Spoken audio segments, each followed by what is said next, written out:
Washington Metropolitan High School, Ballou Day, Roosevelt's Day, Ballou High School, Luke C. Moore High School, Anacostia High School.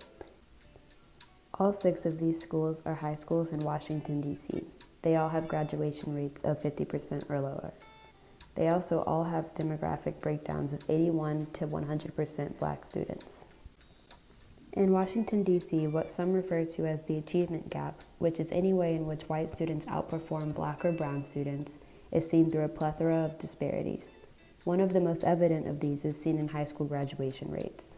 In D.C., the average graduation rate for white students is 90%, while the average rate for black and brown students is 68%.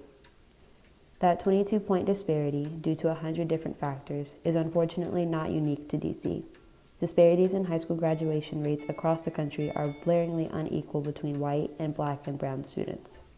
To investigate some factors causing or perpetuating this gap, we caught up with Miss Borden, an 8th grade language arts teacher in Prince William County. While Miss Borden doesn't work in a high school or in D.C., her experiences paint a picture of a couple of factors attributing to the graduation gap. To put it in perspective, in the eastern side of the county where I teach, the population of students I teach is about 85% black and brown students, whereas on the west side of the county, it's the opposite. It's 85% white students. So as far as like teachers, typically on the west side of the county, you have your range of staff for special education, for ESOL resources. Obviously they don't need as many in the western side of the county, but they're plenty staffed. There's instructional coaches, so those are people that actually come into the school and help teachers like map out the curriculum for the year. They have admin support. A lot of schools on the western side of the county are like IB certified, so they have additional resources in that realm. Whereas on the eastern side of the county, since we do need more ESOL support, more special education support, and like for the 8th grade where I teach, we have 1 ESOL teacher and we have 1 special education teacher.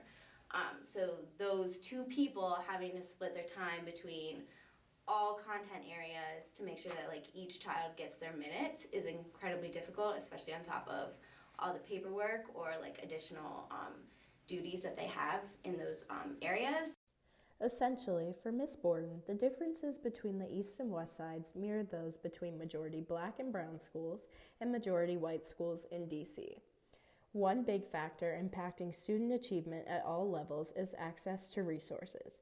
In many areas, there are huge differences in resources in schools. This is because schools are funded by property taxes. This means that students who go to school in low-income areas receive less funding than those in higher-income areas, despite what students actually need. To go even a step further, one thing leading to the stark differences in neighborhood characteristics ties back to what our history classes didn't teach us: laws and policies that perpetuate neighborhood segregation. One of these policies can be seen with the implementation of the GI Bill and Federal Housing Association mortgages.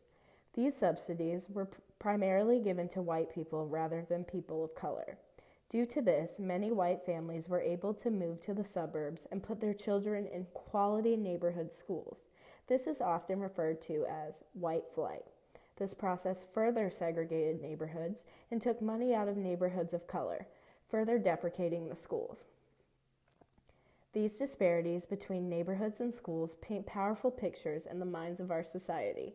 They inform our cultural narratives of the students within these schools. Ms. Borden touches on this a little when asked about the power of stereotypes on her kids' actions.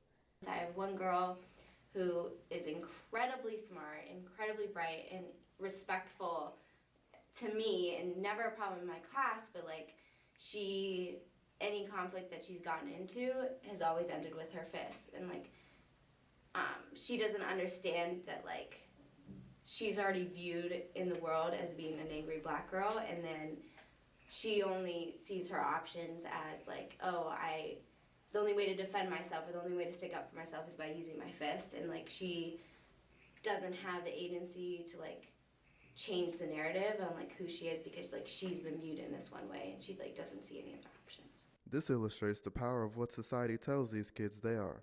These stereotypes drive their actions and values. They are constantly told that they are not worthy of academic success. This narrative then helps form what students do find worth in. As Ms. Borden noted, oftentimes this value is found in networks that the students engage with on a daily basis. Studies have shown that involvement in these negative networks often lead to student disengagement and can ultimately cultivate in student dropout. While talking to Ms. Borden, another factor discussed that leads to student disengagement was the role of parents and teachers. I typically do not run into parents too often. So, like, some teachers would joke and say that, like, that's a plus. Like, we don't have to deal with the helicopter parents.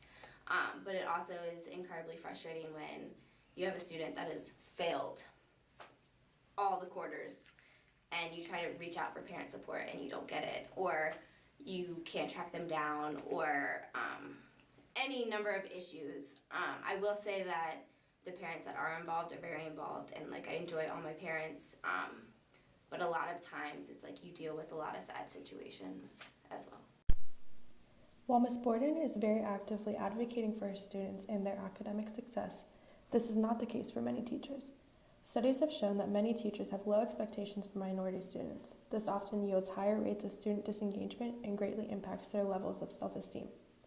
The result of all of these things is an impact on individual students within these schools. These laws, narratives, and relationships all function to tell students systematically who they are and what they are worth. The result of this process is low motivation, self-efficacy, self-esteem, apathy, disengagement. These can all coalesce into the final act of student dropout.